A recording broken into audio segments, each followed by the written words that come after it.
हर हर महादेव, जय हो शिव शंकर साथियों, जय श्री राम भाई और बहनों। स्वागत है आप सभी का शिवा न्यूज़ में। दोस्तों, महाराष्ट्र लोकसभा चुनाव की वोटिंग जो है समाप्त हो चुकी है।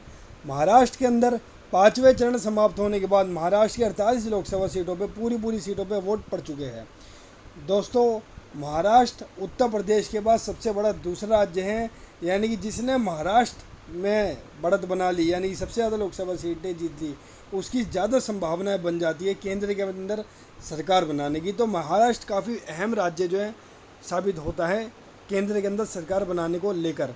तो आज की इस खास वीडियो के अंदर हम आप सभी के लिए महाराष्ट्र लोकसभा चुनाव 2024 का एग्जिट पोल लेके आए हैं कि वोटिंग के दौरान महाराष्ट्र की जनता का क्या मूड था, महाराष्ट्र की जनता के क्या मुद्दे थे, महाराष्ट्र की जनता इस बार इंडिया और एनडीए गठबंधन के इन दोनों गठबंधनों के बीच में थे, किस गठबंधन को चुनेगी, किस गठबंधन की सरकार इस बार वो केंद्र के अंदर देखना चाहती है।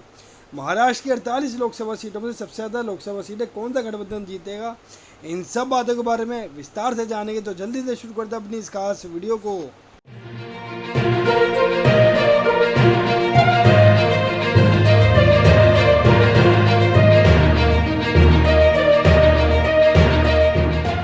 तो दोस्तों, जल्दी से अपने इस महाराष्ट्र लोकसभा चुनाव के एग्जिट पोल के आंकड़े को हम शुरू करते हैं।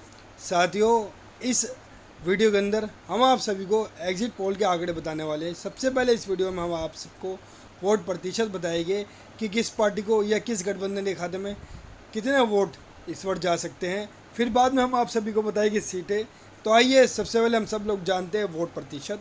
लगभग 6% वोट इस बार जो है अन्य के खाते में जा सकते हैं।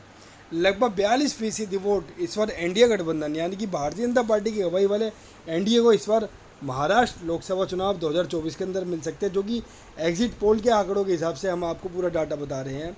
और सबसे ज़्यादा 52% वोट जो है इंडिया गठबंधन हासिल कर सकता है, यानी कि साफ तौर पर दिखाई दे रहा है कि वोट परसेंटेज के मामले में इंडिया गठबंधन महाराष्ट्र लोकसभा चुनाव के अंदर सबसे ज़्यादा आगे रहता हुआ दिखाई दे रहा है। लगभग 10% वोटों की बहुत ही बड़ी और ज़बरदस्त बढ़त इंडिया ने, यानी कि महाविकास अघाड़ी ने एनडीए के ऊपर बना के रख रखी है। तो दोस्तों, ये तो बात थी वोट प्रतिशत की, जिसमें साफ तौर पे दिखाई दे रहा है एग्जिट पोल के आंकड़ों में कि महाराष्ट्र लोकसभा चुनावों में इस बार इंडिया गठबंधन यानी कि महाविकास अघाड़ी एनडीए के ऊपर जो है अच्छी खासी बढ़त बना के रख सकता है। अब बात करते हैं कि अगर इस वोट प्रतिशत को हम सीटों में कन्वर्ट करते हैं, यानी कि ट्रांसलेट करते हैं, तो एग्जिट पोल के आंकड़ों में इंडिया गठबंधन को और एनडीए गठबंधन को और अन्य खाते में कितनी लोकसभा सीटें जो है महाराष्ट्र से जा सकती हैं। अगर आज की डेट के अंदर महाराष्ट्र के अंदर लोकसभा चुनाव हो जाए तो महाराष्ट्र के अंदर अन्य राजनीतिक दलों का यहाँ पे खाता भी खुलता हुआ नजर नहीं आ रहा है। केवल 11 सीट पे पूरा एनडीए का सुपड़ा साफ महाराष्ट्र में हो सकता है, यानी कि साफ तौर पे दिखाई दे रहा है एग्जिट पोल के आंकड़ों में कि अगर आज की डेट के अंदर महाराष्ट्र के अंदर लोकसभा चुनाव हो जाए तो महाराष्ट्र के अंदर एनडीए की यानी कि भारतीय जनता पार्टी की अगुवाई वाले गठबंधन की बहुत ही और बुरी और करारी हार इस बार के लोकसभा चुनावों में हो सकती है। पिछली बार के लोकसभा चुनावों में इन्होंने यहाँ से शानदार जीत जो है अर्जित की थी। 48 में से 41 लोकसभा सीटें इन्होंने जीती थी, मगर इस बार घटकर केवल 11 पे सिमटते का दिखाई दे रहा है पूरा गठबंधन। और सबसे ज़्यादा 37 लोकसभा सीटें जो इंडिया गठबंधन को मिल सकती है, यानी कि साफ तौर पर दिखाई दे रहा है एग्जिट पोल के आंकड़ों में कि एग्जिट पोल के अंदर इंडिया गठबंधन यानी कि महाविकास अघाड़ी महाराष्ट्र के अंदर लोकसभा चुनाव में इस बार जीत अर्जित कर सकता है।